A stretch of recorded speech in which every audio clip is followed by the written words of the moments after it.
How did you get to New York City? Like literally, I got to New York City on a goddamn. How the fuck did I get to the city? Goddamn, I came to the city twice, right? So officially moved to New York City. I came on a MegaBus with a fucking bootleg ticket. I used to make tickets. I'm really good at Photoshop and all that shit. And now AI is along. I love AI. So I used to just Photoshop MegaBus tickets and Bolt bus tickets, and they work. And it's just like a lot of their systems was just fucking the barcode was like random, but the thing that made it scannable was just like always having the correct date, the time, what place you think you may be in line, and they only had a certain amount of seats. So if you choose in the middle, or if you choose the buses never not at least have 12 people on it. So if you at least choose like a seat 1 through 5, you're good. I used to do that shit all the time. So I came to New York on a stolen MegaBus ticket, and yeah, that was 2010, maybe 2011. What brought you here? What were you comedy? Looking to do? I came here for comedy. I used to work at like a school, and one of the teachers was just like, "Yo, like this is like why are you here?" Like I was at like I think I was like 24, 25 at the time. And she's like, "Why are you here? Like, you obviously like doing comedy, and people say you're funny. Like, just do that shit. If you fail, then you're young enough to come back." Because everybody in my job was like older. You know what I mean? So she was like, "Go do that shit. Go have fun. And if it works out, it works out." And then it worked out. What was your job? What were you doing?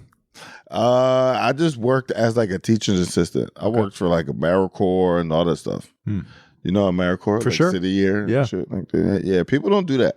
They like, I don't know. I don't want to get into that shit. It's like, it's weird that people can like, you need to do some civil service within your 20s. Like, you just gotta get to know the community and the city you're destroying.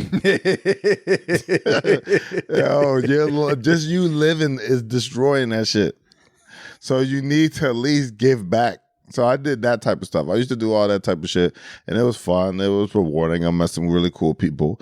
And then, yeah, teacher was just like, "Get the fuck out of here."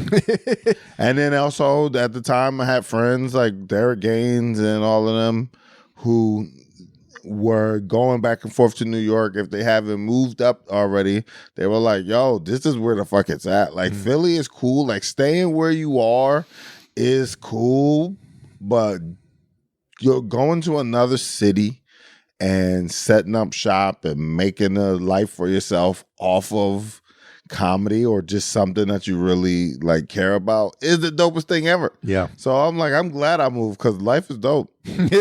I'm like, shit, I need to get the fuck out of Philly. When you were coming up here on the fake MegaBus ticket, had you already done a bunch of stand-up at that point? Yeah, I was. I think I started comedy at least in like 2006, like the end of 2000.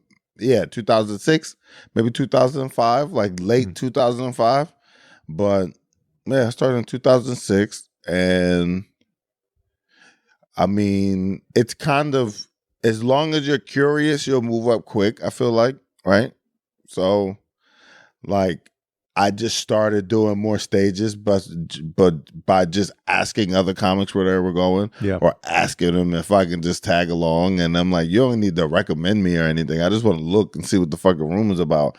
And then you do that and you go different places. And then, yeah, it was just like, started featuring. I mean, I started hosting, I started featuring. And by the time I got to headliner, then you moved to New York and you got started all over again as like an open micer, and then doing on produced shows, and then fucking like auditioning for shit.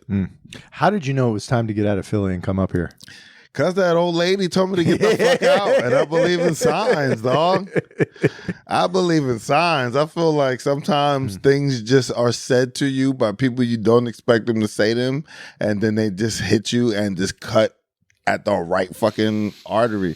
Cause like I knew this lady, I respected her, but she wasn't like a shaman. She wasn't like a fucking personal relative. She had like senior motherfucker at work respect. Yeah. You know what I mean? Yeah, Like for there's sure. somebody at work you respect, but you're like, well, man, I don't care. You know? So the fact that she said it and it was like the right time, and it was like during like a time where I'm watching my friends like really take this thing serious and really like go from like, oh, I'm doing guest spots at the local comedy club to like, yo, I've been in New York. I'm hanging out at 4 a.m. I'm meeting all these other comics who are really doing this shit and working.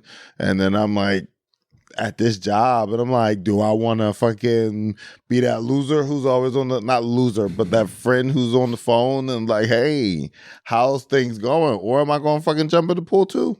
So it was just, that's how I knew. Well, I was just like, I didn't want to, not that I didn't want to get left behind, but it makes you feel comfortable taking jumps when you see other people jumping. You know what I mean? Where you're like, wait, oh, they're following their dreams? Fuck it, I'm going to do this too. And how was the jump? How did the jump was great. Yeah, like, yeah, it's fucking, you sleep on couches and you fucking like have to live off of dollar slices for a while and shit. But like, that shit in the moment, you're not like, it's fun. But there's so many fun moments within that you're like, every once in a while, that fucking, I gotta do better slips in. But most of the time, you're like, yo, I'm having a great time. You know what I mean? Like, you're like, yeah, my back hurt. But it's a good pain. Did you already have opportunities set up for you when you got here? Or you literally started from Absolutely scratch? not. I didn't know nobody in this bitch. I didn't know nobody with like a substantial relationship. Like I came up here a couple times to do like produce shows, or like there's this thing in comedy where people tell you it's a produce show and then you get there and you find out it's like an open mic and you're like, motherfucker, you tricked me. But I would do those type of shows coming back up, but I would really just come up to like peek my head and see what New York was about. And it was a strange city that I was just like, I wanna fucking be within this ecosystem. So yeah, it wasn't, I don't know, it was fun. What were you doing to survive at the time? You know, obviously you're trying to get Everything your you career. can. Everything you can. I used to steal money, not steal money, like, yeah, because I don't want to seem like I'm a fucking criminal. But me and a homie of mine, she got us a job passing out flyers for a phone company. And like after a while, you realize you didn't really, because motherfuckers would toss your flyer, you give them the flyer, they throw that shit in the street, or you fucking like, or they just say no and like avoid you like a plague. But you had to take pictures of yourself passing out the flyers, but they never really checked on you. They started checking on you once the person who used to do that shit with us became manager, and then now this motherfucker wanted to like do his job. Like, bitch, you could have just let us rock out. Like, cause nobody's changing over to Metro PCS because some random 6'5" dude gave him a flyer on the street. You know what I mean? So me and my homie, we used to just order Chinese food and watch The Wire in her car. And that shit was great. We used to just chill, watch The Wire, talk about comedy. If we can like talk about jokes and shit, we would do that. And yeah, no, she was cool. Her name was Joelle. She was fucking went on to do dope things too. You should have her on the podcast. But yeah, we used to just steal fucking time from the job. We used to take pictures and shit. Like, I was like fucking pictures of us passing out flyers. Like, oh my God. I'm like, wait. The sun is hitting me this way. If we change this way, it look like a different street. We used to we were the most creative. People do the most creative shit when they doing the wrong. Whenever they are doing the absolute worst shit, they is the most creative. That's why motherfuckers in jail are so smart. That's why like meth addicts are scientists only when they try and get high. You know what I mean? So yeah, that shit was fun. I had that job. I used to do college gigs. I don't want to say lucked out, but a friend of mine let me open up for him at a couple colleges, and then his age, I did well enough where his agent was like, hey, I'm getting good reports from like the school saying like the person they brought was funny. Is that you? And I'm like, yeah. So then she was like, yo, let me submit you for a couple colleges. If you get some colleges, then I'll take a percentage. So she wasn't my official agent until she made sure that I can fucking work and I can land some colleges. And I started landing colleges, and then she became my college agent. And then colleges really kept me afloat. As long as you do like 1 or 2 colleges a month, or the month you miss, you double up. Yeah. Then you good. And then it's about just saving money and then living below your means. You know what I mean? Surviving. Yeah, because they like, you don't gotta be dirt. You don't gotta be on dirty floors and shit to be surviving. You just gotta like learn how to live below your means. You know what I mean? Yeah. You don't gotta kill yourself. Motherfuckers be like, they be eating the worst shit. It's like you can still just scale back on some shit and try to eat better and all that shit. But yeah, it was just learning how to fucking maneuver and save and still have fun in between the times of like doing colleges, and then just put myself in the position to at least figure out what was next. And that was it. That's how I survived. How well did those college gigs pay? Was it decent? Yeah, I mean, it was decent for somebody like me, because I don't think I've ever had a job that paid me more than like $26,000 a year. You know what I mean? So especially, you get what I'm saying? Sure. So it's just like, you do the colleges and they're giving you $1,000 and $1,200 or $800, and you're like, yo, if I do enough of these, like, this is more than what the fuck I was making, or it's the same as what I was making at this shitty job. And I'm like, I already know how to fucking make a living off this shitty job, so why not just, it was an easy transition. Yeah. You know what I mean? Kind of a no-brainer. Yeah, because I'm like, if you can just figure out, if you are already struggling with it, I don't get people who like, they're struggling and it's the job they hate, and then the job they want is like, it won't fucking change their life right now, but it'll like keep you where you are. I'm like, wouldn't you do that? Wouldn't you be like, oh, fuck it, I get to wake up at 12? Yeah. Absolutely. I get to wake up at fucking 12 o'clock and, you know, yeah, so. What were your favorite venues initially? Like when you first came here, where were you performing? Oh, in New York? Yeah. Stand-up New York. Gotham Comedy Club. Stand-up New York, with the old one, it was on 78th Street or something like that on the west side. And then Comics, they closed down. You had Caroline's. Yeah. Caroline's was like a big supporter of young comics at the time.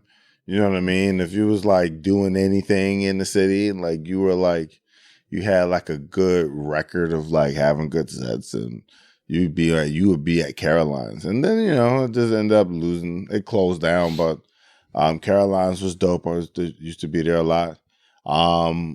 I started working more when the stand opened, but I would do the stand, I would do the cellar. But yeah, Broadway Comedy Club. I used to be at Broadway faithfully, stealing chips and shit, because they didn't like paying comics at the time. Like they're younger comics. They would just like pay you every once in a while. So I would just steal chips. They had like a utility closet with like chips and cookies and that shit. They just fucking bring a book bag and snack on. How did you know you had momentum? I mean, if you did early on, how did you know you could make it here or might have a chance to make it here? I mean, I guess it's just like action and being present, right? And it's just like, once you start being like, wait, I'm exhausted, but I'm exhausted because I've been doing this thing nonstop. And I think that's when it hits you, but it doesn't hit you with like, oh, let me pat myself on the back. It's more like you realize, oh, fuck, the training wheels have been taken off or something like that. It's a reality, but then it doesn't make you like any more comfortable. It's like, you're like, oh shit, fuck, I'm doing the thing that I said I wanted to do. And now you set another goal. You know what I mean? Because once you reach your goal, like they make it seem like you can't reach a goal. Well, you can reach a fucking goal if you just keep doing that shit. But then once you reach it, it's like, what? what else do you do? You know what I mean?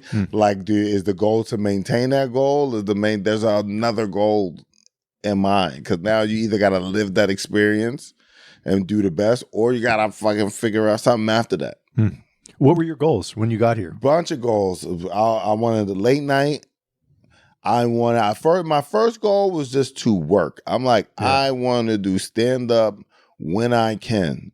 Now, I got to do stand up not when I can, but I got to do it so much that I'm like, oh shit. Like, I don't want to say no. I don't think I can say no, but I'm doing it way more than I'm used to doing it. So that was a good goal. Then another goal was just like get on TV somewhere that I can like showcase my ability and shit like that, and just like my sense of humor.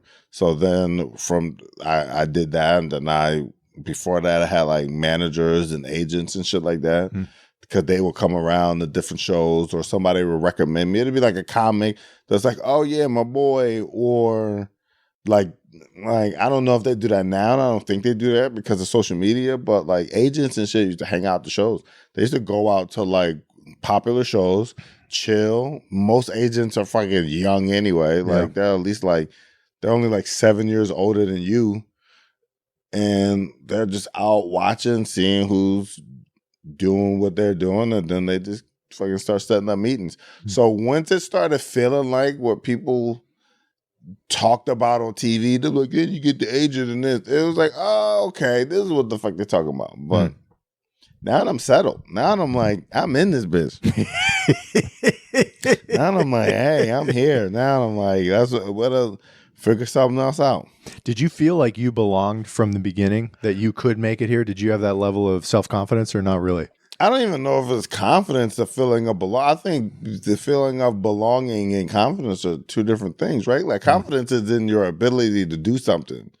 So yes, I had that ability. I had that confidence in myself that I was like funny enough to get the job done. Cause you know, I have friends, I've maintained friends. I've always been like a funny person at work, or like have somebody cracking up. So like I don't really doubt my funny. I'm not really gonna be like, I don't know. I'm like, hey, some nights I may be off, but I don't not walk away thinking I'm not a funny person. So I had the confidence of like being funny and shit like that and trying shit out. But yeah, you get fucking anxious because then you're in rooms that you never thought you'll be in, or you're in situations where you're like, how the fuck did I get here? Like, what is even that? What is this? But yeah, no. Do you remember some of those moments of like, how the hell did I get here? Yeah.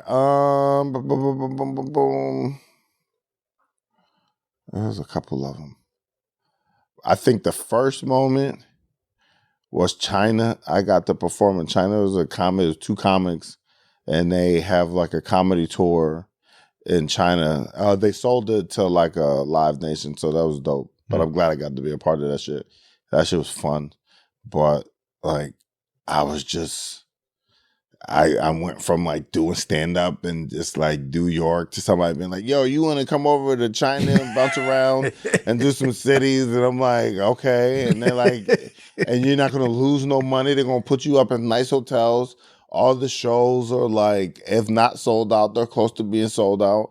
And it was like one of those moments where like, dog, I was eating fucking bacon wrapped hot dogs in Philly in front of a comedy club, drinking a fucking sweet tea. Now I'm standing in China and talking to a bunch of fucking expats, or like a lot of Chinese people under 30 speak English. Yeah, but the problem is they talk too much. The problem is they want to fucking talk to you all the time. The moment they find something, oh shit, you really speak English. Now they want to practice their English. I had somebody follow me like 2.5 blocks just to like try to keep up a conversation. And I wanted like, shut the fuck up. But you just you get it. You're like, oh, I see what you're doing. Because if I was speaking Mandarin or whatever, like Chinese, like Mandarin, Chinese, it's appropriate to say speaking Chinese, right? Because it's all the languages. But it's all what they speak. I know it's like Mandarin and Cantonese and all that goofy shit or whatever, but it's like Chinese. And if I was speaking they shit, I would talk all the time. I would talk to them. So I get it. But Where did you perform? At the major cities? Or Yeah. I performed at Shanghai, Suzhou, fucking yeah. I sound like I'm fucking Chinese. Shanghai, Suzhou, fucking Beijing. What else? Fucking what's that? Szechuan. What's that? Because Szechuan was started there, which is like. It's not Szechuan. It's called something else, but like Szechuan, like Szechuan flavor. Sure. It's like they're fucking New Orleans. It's like I didn't like going there was like the perfect eye-opening experience because it was like, yo, oh shit, like things change in different regions and it's completely all right, it's gonna sound racist, but you go, oh, there's not just one type of Chinese. Yeah. You get what I'm saying? Yeah. So it's like just like American, there's not just one type of American. Like once you go to a different state or whatever, you're like, oh, these motherfuckers are different. And it was the same thing over there, where it's like I didn't know what the fuck they were saying, but you can hear the dialect change. You can hear the tone change. You can hear all that shit. So then what made it even cooler is that I did my shit. I didn't pander. I wasn't like, hey, I'm in China and then fucking doing a bunch of like black people jokes or Chinese people jokes. Like I did what the fuck I do over here. And it was killing. It was like they fucking, you learn to slow it up or like enunciate or like make it like so they can like truly, like maybe you got to say it like once or twice more to like really get them to dissect it. But like the funny translated, and it was off to the races. It was like, holy shit, like this is bigger than what I thought. I don't even think you funny unless you can perform in another country. You know what I mean? Yeah. I'm like, because it's like music. Like a lot of motherfuckers, Bad Bunny killed the Super Bowl. I don't know what the fuck he was talking about. But you felt it. You felt it. And it's the same thing with like sometimes people just laugh at your rhythm or they laugh because they understand like 2 to 3 words or whatever. And then it's like, but once you find that rhythm, that shit is great. So that was like one of those experiences where I was like, holy shit, this is I didn't cry like a bitch, but I definitely was like, yo, this when you look up at the clouds, you give yourself like a good look at the clouds, like, yo, this is it. What else do you remember from that trip? I don't know if there are any other amazing stories you've told. Not everybody, like some people just squat the shit as a preference. You don't gotta do that shit. Like that was like a big fear of mine is that going to China, I'm gonna fucking have to have good balance and like make sure that I don't shit on my shoes and shit. And then I seen an actual toilet and I'm like, who the fuck chooses the shit squatting if there's a regular toilet right next to it? Like I went to some places and they would have like that shitting hole and then they would have a fucking stall. And I'm like, who the fuck chooses shitting hole? Like how much of a rush do you gotta be in to choose the fucking hole? So that was like something where I was like, who the fuck? But the beds are small. I mean, most places I go, they're fucking small. I'm in the wrong body. I'm in an NBA or football body and shit. But yeah, a lot of places their beds were like full size or whatever. I'm cracking up. I was like full size, but everything was like cool. It was like so modern. And like I said, like it was certain shit where I'm like, am I safe? Because they were like, in America, we got like the standard extinguisher and like axe combo in the hotel. These motherfuckers had gas masks, hazmat suit. They had a list of shit. It was like, in case of a fucking poison outbreak, put this blanket on and stay low to the ground. I'm like, where the fuck? Like, I was like, I'm done. Outside of China, were there other kind of pinch me moments that you've had where you're just like, I can't believe this happened? Yeah, I actually try to keep those moments. I try to get those moments as often as possible, right? It's just like, just keep being open to shit and open to new ideas. I went to Sweden. I went to China. I really love traveling. I really love, like, to me, that's the best part of comedy. Like, that's the second best. The first best is like making people laugh and fucking figuring out that thing that maybe you're not supposed to say it, but you say it in a way that only you can say it and they fucking laugh at it. That's a great feeling. But then traveling to do that is an even better feeling. And then getting paid to do that shit. But I like traveling, man. That shit, every time I'm in a new place where people don't look like me, it's a completely different culture. Like I don't even have my culture as a crutch. Like, you know, in America, you can perform anywhere because I'm black, so they have the idea of what they think a black life is, and there's some sort of relatability because we all are in one place and we got the same channels and we got similar algorithms and shit like that, so we can keep up with each other. But then you go to another country, some motherfuckers treat America just like another channel. Like they let them tune into what the fuck America talking about, and I don't give a fuck. So they don't have to know our shit. So when you go there, when you go to different places, you don't have that fucking that common ground of like, you know what's been going on. Yeah. So I can do like some innuendos. They don't give a fuck. They're like so I mean, anytime I travel, I've been to fucking Mexico a couple times. Sweden, did a Sweden run, Denmark, been to Kenya, been to London, and I've been to Hawaii, and it's just like keep going to different places. These are for comedy festivals? This is just this is just individual. That's what makes it even better. It's one thing. Cabo was a comedy festival, but Sweden was me alone because another comic named Jonathan Rollins reached out and was like, yo, I'm putting together this thing.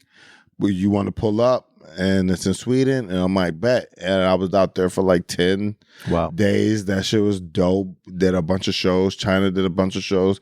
Kenya did a festival, but he brought me out there as one of the headliners of the festival. So a lot of these things, London, the same thing. I went out there by myself, just test the waters with a producer. Like a person that produces shows and shit.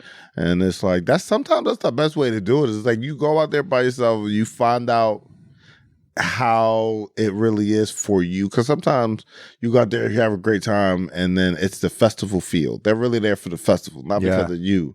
But if you go out there, even if it's 12 people, and you have a good time, you're like, these 12 motherfuckers rocked out. They had a good time. So I like going out there initially by myself, like maybe me and my wife, and then the next time I'll try to like set up a group thing and bring other comics. Because now I'm like, yo, I've done this. I can show y'all where I went. We can have a good time. And y'all can get your own experience. And then boom, bro. Are those the best paying opportunities typically? Well, out of 10, no. Sometimes you break even. Okay. It depends. Sometimes you break even. Sometimes you should always try to break even. Like, you know, if you do make any type of extra money, either you use it to pay your rent or you fucking use it to make that experience better. You know what I mean? So if I'm like got any money, I'm like, what can I do to enhance this experience? So either I'm gonna record it or I'm gonna like upgrade the hotel. Like I'm gonna eat at a restaurant or something. I'm like, I need this experience to be the best possible. So everything needs to go into that shit. The best opportunities have generally come how? Through friends, through your management? A mixture. Some of them came through like friends, some came through like managers or just people who may have saw you at one point in their life and then they got a new job and then they're like, yo, I thought of you of this thing. And it's like, you never know where it's really coming from in this business. It can come from all directions. It can come like people in comedy change positions all the time. You got waitresses that are like execs or at least like some sort of person that can like introduce you to a person who can get you to a show. So it's just like the ecosystem of this shit, the whole like, hey, like everybody got a goal in mind. So you're like, it's just weird. Like opportunities come from everywhere and everyone. And I know it's meant to seem like it's like, oh, it comes from your agent do this. Like, so no, sometimes a janitor will be like, yeah, you know, it was good for that role. So it's like that. You know what I mean? That's how you know it's for you, when it's just like out of the blue and it's random and it's dope. Where you're like, what? How the fuck? That's how you know. You're like, oh, that's just for me. There's a randomness to it to some degree. Yeah, I feel like sometimes when that, yeah, like you said, when there's like a randomness to it, but it's like it just happens at a time where you're like, I wasn't even thinking about doing something like that, but that excites me. Then I'm like, oh, I was supposed to do that.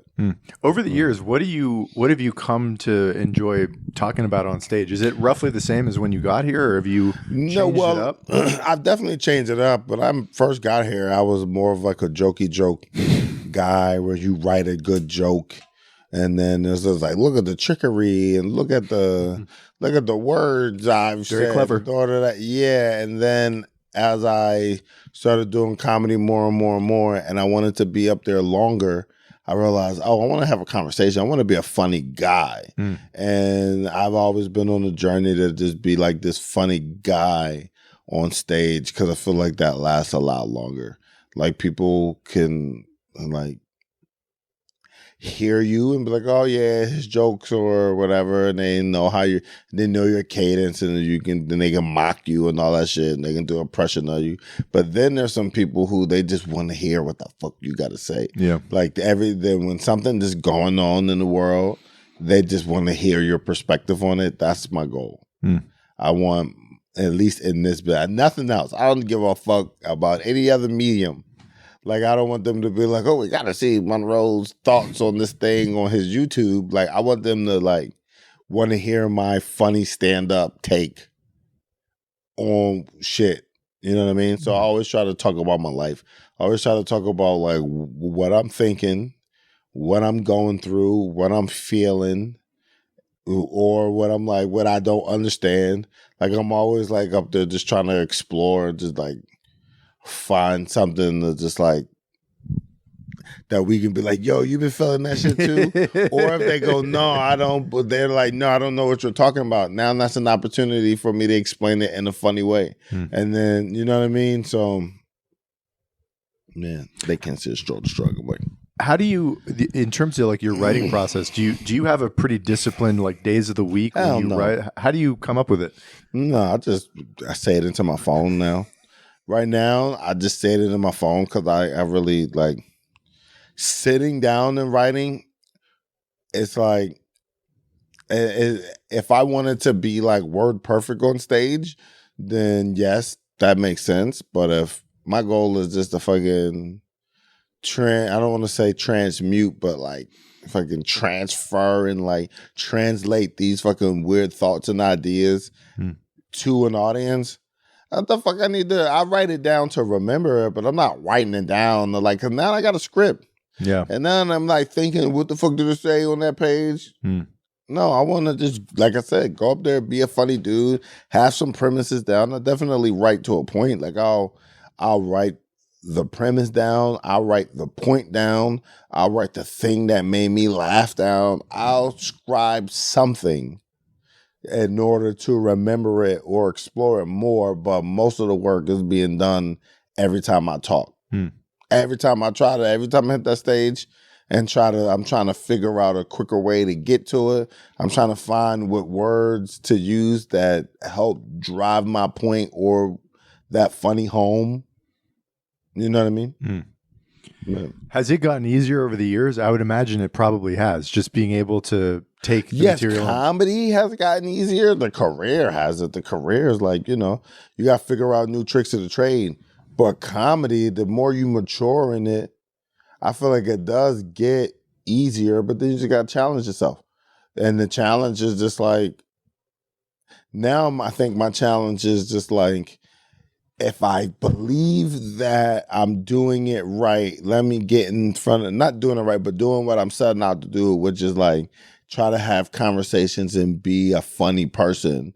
Now I'm like, let me see if I can do that. Let me get in front of different people.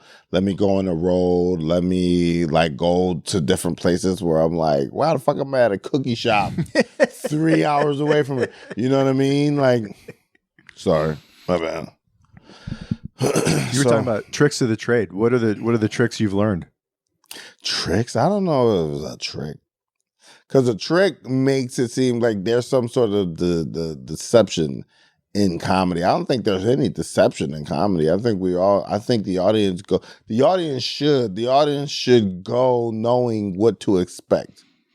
But there should be you should already come ready to laugh. If you're not ready to laugh, just like go somewhere else. You don't have to come to a comedy show. You don't have to go. Like grow some balls if your friends dragged you out. Just be like, nah, I'm staying home. But I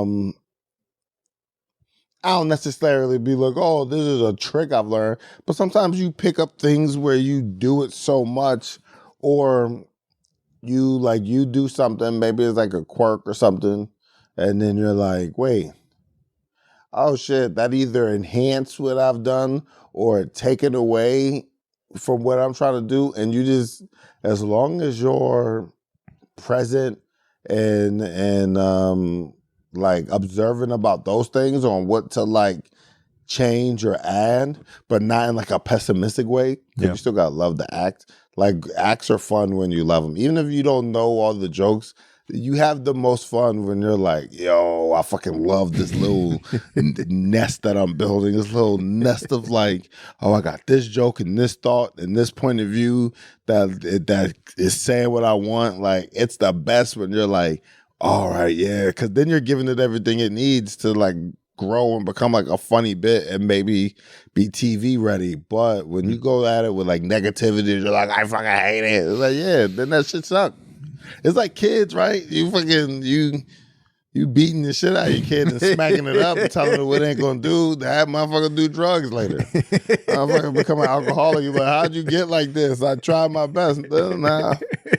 So I'm assuming it got to a point at one time where you needed to start saying no to opportunities. Maybe I'm wrong. You still gotta say no to shit. Sometimes it just don't make sense. Sometimes you should be saying no. You should not be saying yes to everything, because some people don't have it figured out and they may waste your time. You know what I mean? And it's just like, so sometimes the show is not about the money. Sometimes it's just like, yo, this show don't sound thought out. This shit don't sound like it'll be that much fun. And then like, I'm good. Because if you're doing shit that you don't really want to do, it's going to show. Yeah. And then what's the point of doing comedy when you don't want to do comedy? Because now you're just treating it like that fucking job you just left. Yeah. So I think you should say no. If you don't want to do something, don't do that shit. Are there venues that are almost always a hell yes for you in the city? Like, where do you love to perform? I love performing at most venues in New York. There's not really a bad venue in New York. And if they are, they close down. Like bad places in New York really don't stay open that long. Shit, you know how hard the good places got to work to stay afloat? So usually if something's bad, it's dead. Either audiences don't support it or comics don't go. You know what I mean? Comics be like, I won't say like, you know, we go to where like the sugar is. Yeah. So somebody's like, yo, this place is sweet. This shit is dope. Then yeah, motherfuckers going to support it. And then if people are talking about it, then they fucking back off. And then that place just withers away and dies. We were talking about your goals when you first got here. What do you got now? What are your current goals? My current goals are just scale, do what I'm doing now, scale it to a bigger audience. You know what I mean? Sell more tickets.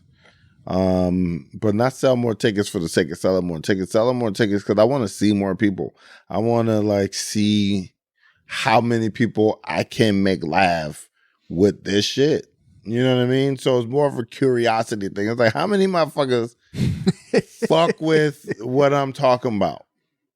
Like how many, you know what I mean? Yeah. Like I don't know any other way to explain it, but that's my goal is like, how many people can I get to laugh at this shit? And I want to see how far I can take that shit. So that's been a goal of just like being on stage more, being in front of more audiences, growing my audience, growing that support system, and then just like, I don't know, I want to travel more. I don't know if you can travel more, right? Like everything is shutting down. Motherfuckers are like aren't flights still being canceled?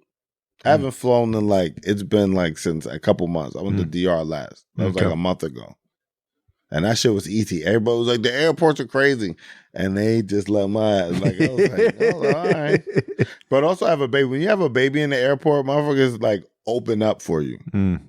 They go, oh, you got a stroller? Just step over here. Yeah. A bunch of people sweat. Fucking, they running out of positions to stand in because they've been standing so long. Has finding work gotten easier? Is the work still a grind in the best sense? Or do you feel like it's, I don't know, more manageable than it was once? It was not quite as difficult. Like I said, or I think I'm saying this correctly. It's not really about finding the work. It's about finding quality work, finding things that's gonna. You can work everywhere, but then it's just like, yeah, did motherfuckers? Did you do the show where people want to see you again? You know what I mean? Is it a show that people show up to? Like it's a bunch of things that go into it now, which is just like, yes, I always want to work on being funny, but then it's like, you just want to scale that shit? Yeah. I always close by asking guests how they think about the word success.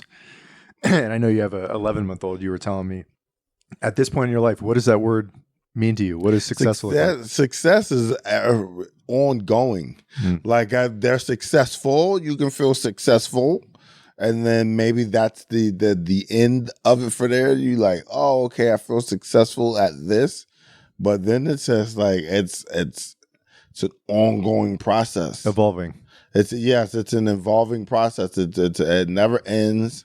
And you got to make sure, not you got to make sure, but I try to make sure the things that I am going after are things that improve the quality of my life. So that's how I look at success now. Now I'm like, did I do something that made the quality of my life better? Like whether it's just like I got an experience or opportunity or something like that. So, and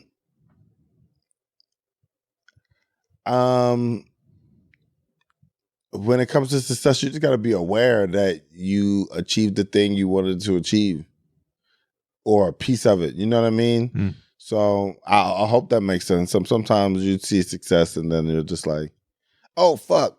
Yeah, so. Is money a big part of that equation for you or not particularly? No, that shit made up, man. Because nobody give a fuck. When you got money, motherfuckers don't believe you got money. And then when you have money, the niggas think you got money. And it's just like, it's weird. It's all made up. Sorry, I got my foot on your table and shit. It's all made up. And it's just like, I don't give a fuck if it's money or not. If it's like improving, if it's something, because, all right, I don't know if you come from a rich family, but like a lot of successful motherfuckers, like they exchange shit other than money, and it'll be like an experience. It can just be like an experience that just makes your day or your life a little bit more better. Sometimes it'll be a discount. It'll be access to something you never had before. I just want comedy to continue doing that because the money shit, you can get money fucking, you know what I mean? Like you do a couple shows or whatever and you figure out how to get money, but sometimes that money doesn't give you the opportunity or the experience that you truly want. And sometimes the currency or that payment is a relationship or something of equal value. And that's what I'm learning. I want my comedy to be valuable, if that makes sense. To grow your life. And if money is the thing that makes people go, oh, it's valuable, sure. But I wanted to... I've known motherfuckers that got free cars off of their jokes. You got motherfuckers who got they house remodeled off of their jokes. Or they forget. You get what I'm saying? Because somebody saw something in them and they're like, yo, I want to exchange service or like, I'll look out. And I'm like, I like that. Because that shit make you feel rich anyway. So I'm like, I want my jokes to have some sort of like value to them, my set and my humor to have some sort of value to it, where my motherfuckers are like, yo, here's what I have that I think you can benefit from. And then boom. Because then you just got money and then you just spending money, and spending money ain't fun. You think spending money fun? Depends on what. What? Hoes, right?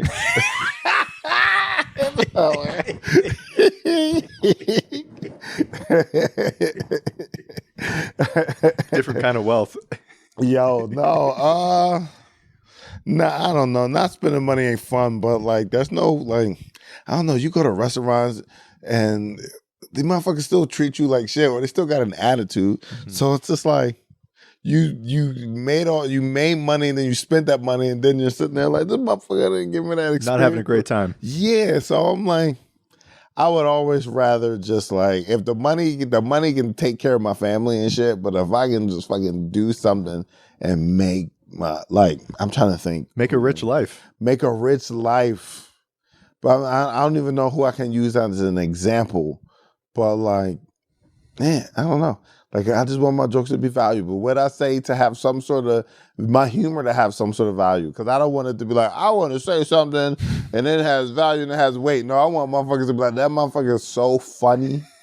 I don't want them to fucking worship me and be like, oh, did you see what he said on this? And this is what he thinks, and maybe and there's a think piece. I don't give a fuck about none of that shit. I just want it to be so funny, because it happened already. Like, motherfucker, like I said, like getting to travel and somebody's going, yo, because there's comics there already. Yeah. Like, why would you bring me to a whole nother country? And that shit enriched my life. And like, you know, I'm not going broke. I'm having a great time. They're taking care of you. And I'm like, I would love that to keep going. Yeah. And I feel like that's what people would like. There's some people who I know who like, you know, they didn't grow up with money, but they just grew up with like a parent or parents that just did something of value and it just enriched the quality of their life. Yeah. You know what I mean? I do. Yeah, so that's what I want. I said all that just to say that shit. But you get what I'm saying, where you're like, yo, my dad was a rich, but he was the shit, and motherfuckers listen to him. Yeah. And he can get a good seat at a restaurant. You have good fun. You go to season games and shit. You chilling. You're like, yeah, I've been here. I've done this. I know this person. That's more valuable to me. So that's what the fuck I want. That's a goal. I think I know what it looks like because I'm able to describe it. So now it's just walking in that and being funny and like making sure that when I'm trying to be funny, that motherfuckers are like, yo, what the fuck? I gotta tell somebody about this shit. Amazing.